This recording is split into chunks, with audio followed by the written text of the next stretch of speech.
নমস্কার। যুক্তি তর্ক সঙ্গে অর্কই আপনাদের স্বাগত। আপনাদের সঙ্গে আমি অর্কপ্রভ সরকার। এ রাজ্যে তৃণমূলের জীবন কাঠি কি? একদিকে উপভোক্তারা, সঙ্গে সংখ্যালঘুরা। 2021 সালে আমরা কি দেখেছিলাম যে 100টা সংখ্যালঘু ভোটের মধ্যে 91টা পেয়েছিল তৃণমূল কংগ্রেস। সেই জন্য মুর্শিদাবাদ, মালদা, 2 দিনাজপুরে বাম কংগ্রেস খাতা খুলতে পারেনি। সংখ্যালঘু ভোট যেভাবে এক বাক্সে পড়েছিল, হিন্দু ভোট অতটা মেরুকৃত হয়নি। তাও বিজেপির পক্ষে 100টার মধ্যে 54টা ভোট পড়েছিল। কিন্তু 100টার মধ্যে 54টা ভোট পড়লে ক্ষমতায় তো আসা যায় না, ওই ক্রিটিক্যাল মাসটা পাওয়া যায় না। কিন্তু বিজেপি 38% ভোট পেয়ে 77টা আসনে জিতেছিল। আর তৃণমূল 100টার মধ্যে 91টা সংখ্যালঘু ভোট পেয়ে বাকি আসনগুলো জিতেছিল বিপুল সংখ্যাগরিষ্ঠতা নিয়ে। তাহলে পশ্চিমবঙ্গে 294টার মধ্যে 74টা এমন আসন আছে যাতে সংখ্যালঘুরাই ঠিক করবেন কে জিতবেন কে হারবেন। আরো 20-25টা আসন আছে যেখানে সংখ্যালঘুরা 25 থেকে 27%, আর বাকি 194টা আসনে হিন্দুরা সংখ্যাগরিষ্ঠ। এবার বিহারের দিকে তাকান। বিহারের সীমাঞ্চল মানে কিষানগঞ্জ, আরারিয়া, পূর্ণিয়া, এই জেলায় 24টা বিধানসভা কেন্দ্র আছে। সেখানে জেডিইউ, বিজেপি এবং রামবিলাস পাসওয়ানের দল মানে এনডিএ কম্বাইন্ড পেয়েছে 14টা। কংগ্রেস কয়টা পেয়েছে? আরজেডি 1, সিপিআইএমএল 1টা পেয়েছে ওখানে, আর বাকিটা মিম পেয়েছে। একটা ব্যাখ্যা দেওয়ার চেষ্টা হচ্ছে যে আসাউদ্দিন ওয়াসির দল সংখ্যালঘু ভোটে ভাগ বসিয়ে এনডিএর সুবিধা করে দিয়েছে। এবার পশ্চিমবঙ্গের দিকে তাকান। পশ্চিমবঙ্গেও 2021 সালে বাম কংগ্রেস ছিল, তৃণমূল ছিল, বিজেপি ছিল। মুর্শিদাবাদের দিকে 2 ছোটখাটো পার্টিও ছিল, ওয়েলফেয়ার পার্টি অফ ইন্ডিয়া, মিমও লড়েছিল। কিন্তু সেখানে সংখ্যালঘুরা লক স্টক অ্যান্ড ব্যারেল তৃণমূলকে সমর্থন করেছে। কিন্তু বিহারে তারা করলো না কেন মহাগঠবন্ধনকে? তার কারণ অনেকগুলো। এক, রাজনৈতিক কারণে বলতে পারা যায় যে 17% উপর সেখানে মুসলমান পপুলেশন বা ভোটার। আরজেডি উপমুখ্যমন্ত্রী হিসাবে কোনো মুসলিমকে প্রজেক্ট করেনি, করেছে কে? মাল্লা সম্প্রদায়ের ওই মুকেশ সাহানিকে। কেউ জিততে পারেনি। এটা মুসলিম মননে ক্ষত তৈরি হয়েছে যে আমাদের ভোট নেবে আর আমাদের কমিউনিটি থেকে কাউকে উপমুখ্যমন্ত্রী করা হবে এটা ঘোষণা করবে না। এটা একটা কারণ। দ্বিতীয় কারণ, যে ডাবল ইঞ্জিন সরকারের সুফল বিহারের মানুষ পাচ্ছেন। তাই ওই প্রচার না, বিজেপি আসলে দাঙ্গা হবে, এ হবে, সে হবে, এই প্রচারটা খুব একটা কারেন্সি পায়নি। মুসলমানরা 100টার মধ্যে 80টা আরজেডি, কংগ্রেস বা মিমকে দিয়েছেন, ঠিক আছে, কিন্তু 20টা পেয়েছে আবার এনডিএ প্রার্থী। কোথাও জেডিইউ, কোথাও বিজেপি, কোথাও এলজেপি। সেই জন্য মুসলিম অধ্যুষিত সীমাঞ্চল যেখানে 40%-এর উপরে মুসলমান ভোট, সেখানে এনডিএ 14টা আসনে জিতল। অর্থাৎ বিহারের মুসলিম ভাই বোনেরাও বুঝতে পেরেছে যে ডাবল ইঞ্জিন সরকার তাদের অন্তত কোনো ক্ষতি করেনি। কেন্দ্রীয় সরকারের সব প্রকল্পের সুবিধা তারা পায়। এবং নীতিশ কুমারের একটা ইমেজ আছে সংখ্যালঘুদের বন্ধু হিসাবে। তিনি তো ইফতারে যান, মাথায় টুপিও পরেন। তাহলে নীতিশের যে গ্রহণযোগ্যতা বিজেপির সঙ্গে থাকলেও এটা সংখ্যালঘু মননকে নাড়া দিয়েছে। যে বিজেপি একা নয়, সঙ্গে নীতিশ কুমার আছে, তাই ভোটটা দিই। বিশেষ করে মুসলিম মহিলারা ভোটটা দিয়েছে, কারণ লালু জমানার জঙ্গল রাজের স্মৃতি এখনো খুবই তাজা বিহারবাসীর মনে। তারা ফেরাতে চাননি জঙ্গল রাজ, নইলে সীমাঞ্চলে মহাগঠবন্ধনের এরকম ভরাডুবি হতো না। এবং দেখুন, মুসলমানরা কিন্তু একটা ভোট ওখানে দেননি, তারা মিমকেও ভোট দিয়েছেন। মিমকে মহাগঠবন্ধনে সামিল করেনি আরজেডি কংগ্রেস। ওয়াসি চেয়েছিলেন, বলেছিল এরা বিজেপির বি টিম। এই প্রচার সত্ত্বেও মিম কিন্তু ভোটটা পেল, 5টা আসন পেল। তাহলে মিম বিজেপির বি টিম, ভোট কেটে বিজেপির সুবিধা করে দেয়, এই ন্যারেটিভও সীমাঞ্চলের মুসলমান ভাই বোনেরা অ্যাকসেপ্ট করেনি। তার প্রমাণ হচ্ছে, যদি অ্যাকসেপ্ট করতো তাহলে মিম কিছু করতে পারত না। সব মুসলমান ভোট মহাগঠবন্ধনের প্রার্থীদের পক্ষে যেতে হয়নি,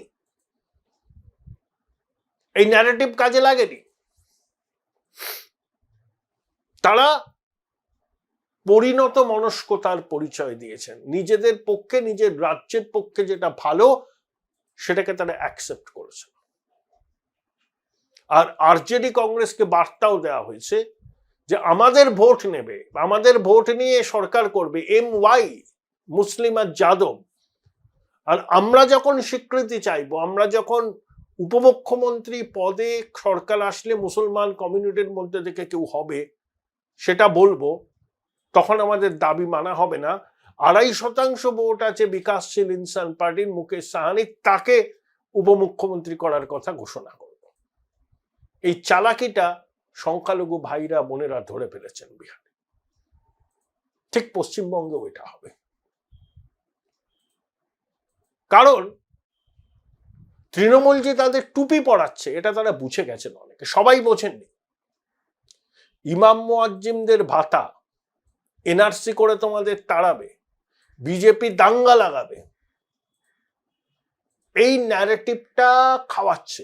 অনেকে খেয়েছে, আবার অনেকে বাস্তবটাও বুঝছেন। এই যে উত্তরপ্রদেশে দাঙ্গা হয়, বিহারে দাঙ্গা হয়,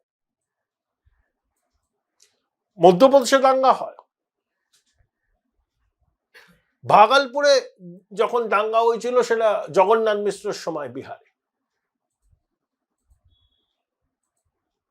তাহলে এই দাঙ্গার ভয়, NRCর ভয়, সেটা রাজ্যের শাসক দল দেখাচ্ছে সংখ্যালঘুদের। কিন্তু সংখ্যালঘুরা কি বারবার এই এক গান শুনবেন, নাকি তারা অন্য কিছু ভাববেন? তাদের একটা মতাদর্শগত ভাবে বা অন্য ভয়ে হোক বা অন্য কোনো কারণে তারা বিজেপির বিরোধী। এই সুযোগটা তথাকথিত ধর্মনিরপেক্ষ দলগুলো নেই। কিন্তু বিহার দেখালো কি, মুসলিম অধ্যুষিত কেন্দ্রতেও এনডিএ জিতছে। তাহলে এনডিএ প্রার্থীকে হারাতে হবে, এই একটা মনোভাব নিয়ে বিহারের মুসলমানরা ভোটটা দেননি। পশ্চিমবাংলাতেও সেই প্রবণতা হবে, বিশেষ করে মালদা, মুর্শিদাবাদ, দিনাজপুর, উত্তর দক্ষিণ 24 পরগনার কোনো জায়গায়। বাংলায় তৃণমূল খাতা খুলতে পারবে না যদি বাম কংগ্রেস ভালো প্রার্থী দিতে পারে। এবং একটা কন্ডিশন আছে, বিজেপি যেন ভুলেও হিন্দু হৃদয় সম্রাট যোগী আদিত্যনাথকে ওখানে প্রচারে না আনে। যোগী আদিত্যনাথ দক্ষিণবঙ্গে প্রচার করুন, মালদা, মুর্শিদাবাদ দরকার নেই। উনি খুব পোলারাইজিং ফিগার, উনি যেই প্রচার করবেন সঙ্গে সঙ্গে তৃণমূল মুসলমানদের মনে ভয় দেখাতে শুরু করবে, এবং তখন আবার তারা একটা হয়ে যাবে। বিজেপি তার মতো করে প্রচার করুন, কোনো অসুবিধা নেই। রাজনাথ সিং আসুন, নীতিন গডকরি আসুন, প্রাইম মিনিস্টার আসুন, কিন্তু একেবারে পোলারাইজিং ফিগার হিসেবে যার পরিচিতি আছে তাকে ওই জায়গাগুলোতে আনাটা সঠিক নির্বাচনী কৌশল হবে বলে আমার মনে হয় না। আমি কিন্তু একদম গ্রাউন্ড ফিডব্যাক নিয়ে বলছি, তৃণমূলের লোকদের কাছ থেকে। তারা বলছেন আমরা খাতা খুলতে পারবো না দাদা, কিন্তু ওই যোগী আদিত্যনাথের মতো কেউ আসলে খেলাটা ঘুরে যাবে, বিজেপি আর আমরা তখন ভাগাভাগি করে নেব। কিন্তু যদি না আসে যোগী আদিত্যনাথের মতো পোলারাইজিং ফিগার ওই জায়গাগুলোতে প্রচারে, দেখবেন তৃণমূল খাতা খুলতে পারবে না। বিজেপি তো প্রত্যাশার থেকে ভালো ফল করবে, বাম কংগ্রেসেরও খরা কাটবে, বিশেষ করে কংগ্রেস। তাহলে মুর্শিদাবাদে যদি হুমায়ুন শেষ পর্যন্ত কিছু সিদ্ধান্ত নেন, কংগ্রেস বা বামেদের সঙ্গে বা আইএসএফ এর সঙ্গে জোট করেন, তৃণমূল ক্ষতি করে। হুমায়ুন দল না ছাড়লেও, হুমায়ুনকে তো টিকিট দেবে না, তাও তৃণমূলের ক্ষতি হবে। তাই 100টার মধ্যে 91টা ভোট যেটা 21-এ পেয়েছিল, এবার তার পুনরাবৃত্তি হওয়ার সম্ভাবনা অতটা প্রকট বলে আমার মনে হয় না। 91 জায়গায় 80টা ভোট পাবে। আবার যেখানে বাম কংগ্রেস শক্তিশালী লড়াই দেবে, সেখানে কিন্তু তৃণমূলের কপালে দুঃখ আছে, কারণ ধর্মীয় সংখ্যালঘুরা অপশন পেলে বাম কংগ্রেসকে বাঁচবে বিশ্বাসযোগ্য প্রার্থী দিলে। বিহার পথ দেখিয়েছে, অতীতে উত্তরপ্রদেশেও দেখিয়েছে। উত্তরপ্রদেশে বিজেপি ভোট পেয়েছিল, সিএসডিএস লোকনীতির সমীক্ষাতেই বলা হয়েছিল। বিহারও আরেকবার প্রমাণ করল যে মুসলিম অধ্যুষিত অঞ্চলে মহাগঠবন্ধন মুখ তুবড়ে পড়ল। এই প্রবণতা পশ্চিমবঙ্গে যে হবে না তার কোনো নিশ্চয়তা নেই। কথা বলেছিলাম প্রবীণ রাজনৈতিক বিশ্লেষক এবং জনতা দল ইউনাইটেডের পশ্চিমবঙ্গের রাজ্য সভাপতি অমিতাভ দত্তর সঙ্গে। কি বললেন অমিতাভ বাবু, শুনেন। অমিতাভদা, প্রথমে বিহারে এই জয়, ঐতিহাসিক জয়, আপনাকে অভিনন্দন। একটা জিনিস খুব স্পষ্ট, যেটা সীমাঞ্চল আরারিয়া, পূর্ণিয়া, কিষানগঞ্জ, যেখানে 24টা আসন ছিল, সেখানে মহাগঠবন্ধনের একেবারে বিপর্যয় হয়েছে। এনডিএ পেয়েছে জেডিইউ বিজেপি মিলে 14টা আসন। তাহলে মুসলিমরাও এবার ভোটটা দিল বিজেপিকে, জেডিইউ কে। এটা কিভাবে দেখছেন? আমি প্রথমে তো বিহারের আপামর জনসাধারণকে আপনার চ্যানেলের মাধ্যমে আমি ধন্যবাদ দিচ্ছি, এবং এই জয় বিজেপি এবং জেডিইউ এবং এনডিএ যে অন্য শরিকেরা রয়েছেন তাদের প্রত্যেককেই অভিনন্দন। মানুষের জন্য কাজ করার যে পুরস্কার, সেই পুরস্কার তারা পেয়েছেন। আমি সর্বপ্রথমেই বলি, কেন্দ্রীয় সরকার, যেটা আমরা পশ্চিমবাংলায় ভীষণভাবে গত 50 বছর ধরে দমবন্ধ হয়ে অবস্থায় আছি, যে কেন্দ্রীয় সরকারের একেবারে হাত খোলা উপঢৌকন, উপহার, সহায়তা বাঙালি জাতি বঞ্চিত হয়েছে। সেটা নরেন্দ্র মোদীজির সরকার, অটল বিহারীজির সরকার, এবং এমনকি মনমোহন সিং এর সরকারের সময়ও নীতিশ কুমারজি অনেক সিস্টেমেটিক ভাবে কেন্দ্র রাজ্য সম্পর্ক খারাপ না করে বিহারের জন্য উনি প্রচুর আর্থিক সহায়তা বা বিভিন্ন সহায়তা নিয়েছেন। গত 11 বছর ধরে নরেন্দ্র মোদীজির সরকার বিহারকে যে সহায়তা করেছেন, সেই সহায়তা রাশি সঠিকভাবে, সৎভাবে বিহারের গ্রাউন্ড লেভেলে পৌঁছে দেওয়ার কৃতিত্বটা নীতিশ কুমারের সরকারের। তার ফল মানুষ দিয়েছেন। এটা একটা অন্য আঙ্গিক। মহিলা ভোট, ইউথ ভোট, মুসলিম ভোট, এইগুলো নিয়ে আমরা আসছি, আপনি যেটা প্রশ্ন করলেন। আমি আমার গ্রাউন্ড লেভেলের অভিজ্ঞতায় বিহারে একদিন যাতায়াত করা এবং বিভিন্ন জায়গায় বিভিন্ন বহুদিন ইন্টেরিয়ার পার্টে যাওয়ার অভিজ্ঞতায় বলতে পারি, আমার মনে হয়েছে, এখন অ্যানালিসিসটা পুরো এসে যাবে, যে বহু সংখ্যক মুসলিম, মানে শুধু সীমাঞ্চলে নয়, স্ক্যাটার্ড মুসলিম যেখানে যেখানে রয়েছে, এবং যাদবেরও একটা বিরাট অংশ, তারা কিন্তু এনডিএ, নীতিশ কুমার, বিজেপিকে ভোট দিয়েছে। এটা নীতিশ কুমার বিজেপির সাথে থাকায় এবং লিড করায়, এই প্যাককে লিড করায়, মানে এনডিএ কে লিড তো নীতিশ কুমারের নেতৃত্বাধীন জনতা দল ইউনাইটেড করেছে। এতে যে কমিউনাল ফারওয়ার্ডটা যদি থেকে থাকে বা আছে, যে হিন্দু মুসলমান ডিভিশনটা, সেই ডিভিশনটা এখানে গুরুত্ব পায়নি। মুসলমানেরা এই জোটকে, নীতিশ কুমার নেতৃত্বাধীন জোটকে এখন তাদের বন্ধুত্বপূর্ণ মনে করতে চেয়েছে।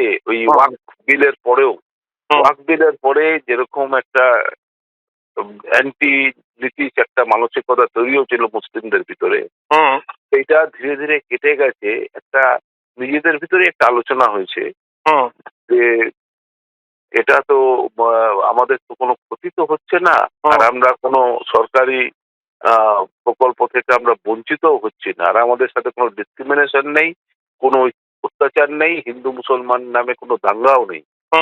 এটা যেরকম একটা জায়গায় আছে, দ্বিতীয়ত হচ্ছে যে আরজেডি অথবা কংগ্রেস মাইনরিটি কমিউনিটির ভরসা পায়নি।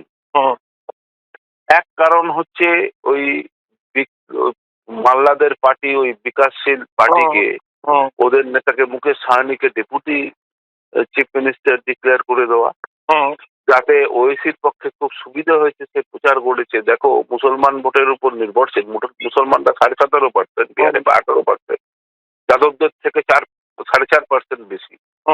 তো ওরাই মেন স্টে আরজেডি। তোমরা তোমাদের বঞ্চিত করছে, করে অন্য লোককে করে দিচ্ছে। এটা কিন্তু ওদের ভিতরে একটা রিপল তৈরি করেছে, মানে মুসলিম সমাজের ভিতরে। মুসলিম মেয়েরা, এই যে মেয়েরা তো এখানে 42, 43, 44% ম্যাক্সিমাম মেয়েরা ভোট দিত, এবারে 71% মহিলারা এবারে ভোট দিয়েছে। মহিলা অ্যান্ড ইউথ, আপনি যদি সময় থাকে আমি এটা এক্সপ্লেন করতে চাই। এটা সঠিক বলেছেন নরেন্দ্র মোদীজি, যে MY ইকুয়েশনটা এখন মহিলার ইউথে গেছে। ঠিক, মহিলারা একবজ্ঞা ভাবে ভোট দিয়েছে। আর প্রশান্ত কিশোর প্রাথমিকভাবে ইউথদের মধ্যে একটা ইউফোরিক স্টেট তৈরি করেছিল, ওই পলায়ন, চাকরি ইত্যাদি। ইউথটা কি করেছে, মুসলিম ইউথ, মানে আপনি মুসলিম কোশ্চেনটা করলেন, এখন ইউথ তো আর হিন্দু ইউথ মুসলিম ইউথ আলাদা না, মহিলা মুসলিম ইউথ মহিলা আলাদা না। এখন প্রথমে তারা অ্যাট্রাক্টেড হয়েছিল, কিন্তু প্রশান্ত কিশোর ইলেকশন না লড়ায় এবং ধীরে ধীরে নির্বাচনী পরিপ্রেক্ষিতে প্রশান্ত কিশোরের পার্টিটা ডেসিমেট করে যাওয়ায় তারা আরজেডির দিকে ঢলেও শেষ পর্যন্ত নীতিশের দিকে চলে এলো। একটা নির্দিষ্ট কারণ আছে। তেজস্বী যাদব যখন ডিক্লেয়ার করলো প্রত্যেক বাড়ি থেকে একজনকে আমি চাকরি দেবো, এটা কিন্তু কোনো জায়গায় খেলো না, বাংলায় খেলো না, দিলে কেউ খাবে না। অবাস্তব কথা। আমি এত কোটি লোককে চাকরি দেবো, ভারতবর্ষে অত কোটি সরকারি কর্মচারী নেই, স্টেট সেন্ট্রাল মিলিয়ে। হ্যাঁ, এটা অদ্ভুত কথা। আমি নিজে একটি আমার পরিচিত যাদব ছেলেকে, রাজনীতির লোক না, তাকে জিজ্ঞেস করলাম কিসকো ভোট দেগা? হ্যাঁ, বলে नीतीश को देंगे। बोले क्यों? हाँ, तुम तो ज्यादा हो। बोले नहीं नहीं, वो 9वीं फेल है। বলছি আচ্ছা, অটোওয়ালাকে আমি জিজ্ঞেস করেছি পাটনা শহরে, যে নাম জিজ্ঞেস করলাম কি, বলে তুমি তো তাহলে যাদবকেই ভোট দিচ্ছ, আরজেডিকে ভোট দেবে।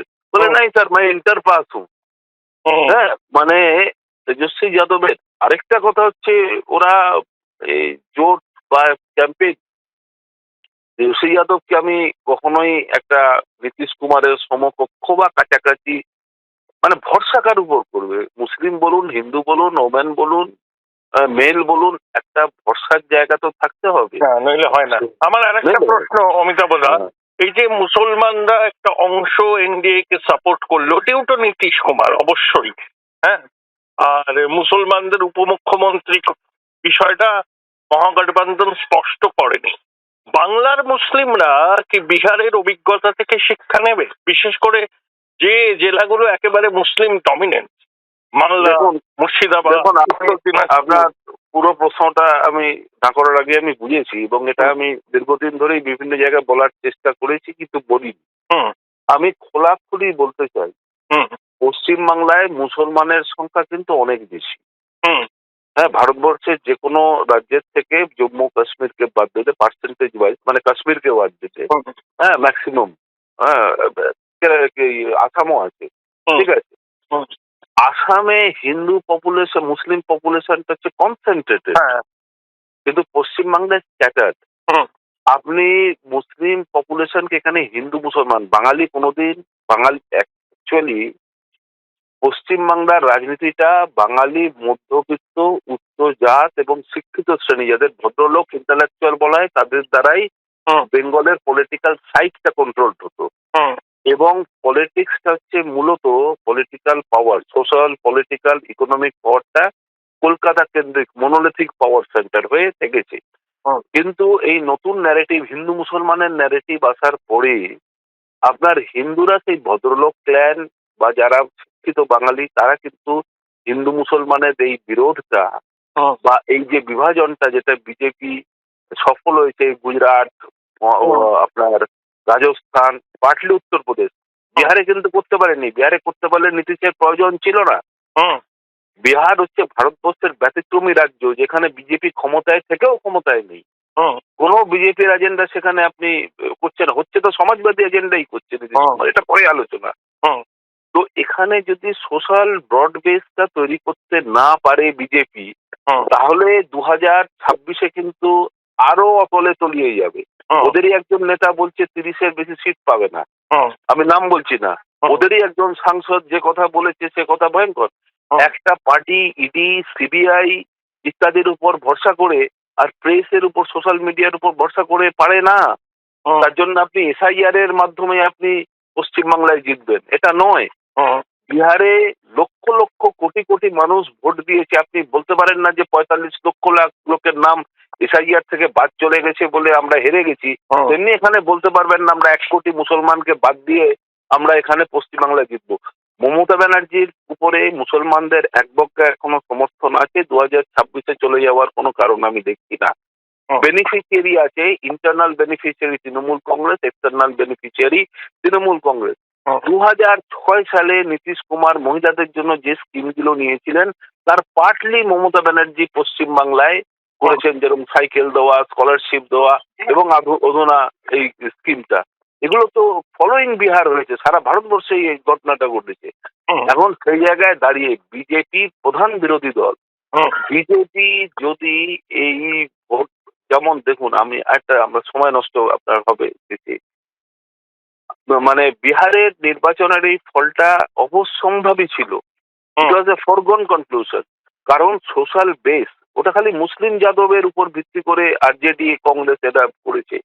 এখানে আপার কাস্ট পাঁচটা, ওটা বলে পাঁচপুনিয়া, আপার কাস্ট থেকে আরম্ভ করে ব্যাকওয়ার্ড, ওবিসি, ইবিসি, পাসওয়ান, মাঝি, মাল্লা, তারপর হচ্ছে কুশওয়াহা, কৈরি এবং পশমিনা মুসলিম, সমস্ত জাতিকে নিয়ে ব্রডার 45-46% আপনি দেখবেন ভোট এনডিএতে পেয়েছে। ওরা 33-34% নেই। এখানে শুধু ওই আমি হিন্দুদের উপর কথা বলে আমি 68% বা 70%, 69% হিন্দুদের আপনি করব মেজরিটি করে নিয়ে আমি এই পলিসি চলবে না। পশ্চিমবাংলার বুনিয়াদী সমস্যা বেকারত্ব, মানুষের বেহাল চাকরি বাকরি, মানুষের শিক্ষা নেই, স্বাস্থ্য নেই, সব পলায়ন পলায়ন। বিহারের কোথায় পলায়ন? তো পশ্চিমবাংলার পলায়ন। বিহারে পলায়ন বলছে, বিহার তো 200 বছর ধরে পৃথিবীর বিভিন্ন জায়গায় বিহারি প্রধানমন্ত্রী হয়েছে, তারা গিয়ে পৃথিবীর বিভিন্ন জায়গায়। ঠিক সেই জায়গায় এসে আপনি পশ্চিমবাংলায় এখন কলকাতা, সল্টলেক, পশ্চিমবাংলা এখন বৃদ্ধাশ্রম একটা ডেজার্টেড স্টেটে পরিণত হয়েছে। এবং সেই জায়গার বুনিয়াদী সমস্যাগুলো, আমি যে শহরে বাস করি হাওড়া শহর, এটা ভারতবর্ষের সব থেকে নোংরা শহর বলে এটাকে পরিগণিত করা হচ্ছে। কিন্তু যদি প্রধান বিরোধী দল মানুষের কথাগুলো না বলে শুধু হিন্দু মুসলমান ন্যারেটিভে থাকে আর মনে করে এসআইআর, সিবিআই আর ইডি আমাকে ক্ষমতায় নিয়ে আসবে, আমি বলবো এটা অলীক কল্পনা। আপনাদের ভাবতে হবে, চিন্তা করতে হবে, বসতে হবে, সোশ্যাল বেস বাড়াতে হবে। যদি মনে করেন যারা সমমনস্ক রাজনৈতিক, এনডিএ তো ভারতবর্ষে কোথাও কাজ করছে না, আমি নীতিশ কুমারকে আজকেই চিঠি লিখব যে ভারতবর্ষের মানুষের কল্যাণের জন্য কেন্দ্রে এনডিএ গঠন করা হোক। এনডিএ গঠন করলে যদি রাজ্যে রাজ্যে এনডিএ গঠন করা হয়, সেখানে অন্তত তারা কথাগুলো বলতে পারবে, তাদের ফেস ভ্যালু, তাদের কি খালি ভোট ভ্যালু দিয়ে কাজ হবে না? তার ফেস ভ্যালু নেই। নীতিশ কুমার 19.13% ভোট পেয়েছে, হাইয়েস্ট ভোট পেয়েছে। বিজেপি 20.3% ভোট পেয়েছে এখনো পর্যন্ত অ্যানালিসিস বিহারে। তাহলে এই যে ভোট ব্যাংকটা একের পরিপূরক। আজকে নীতিশ কুমার যদি না থাকতো, বিজেপি মাথা চাপড়ালেও আমি মনে করি ওখান থেকে একটাও মুসলিম ভোট পেত না। আজকে পশ্চিমবাংলায় যারা আজকে চালাচ্ছে তাদের রেশনাল চিন্তা করতে হবে, লজিক্যাল চিন্তা করতে হবে। আর যে পদ্ধতিতে আপনার গুজরাট চলছে, যে পদ্ধতিতে আপনার ওই রাজস্থান চলছে, পাটলে উত্তরপ্রদেশ চলছে, এতে পশ্চিমবাংলা চলবে না, চলবে না, চলবে না। Thank you Amitabh da, thank you, হ্যাঁ, thank you. Join Indian Institute of Hotel Management now. Right choice, right decision.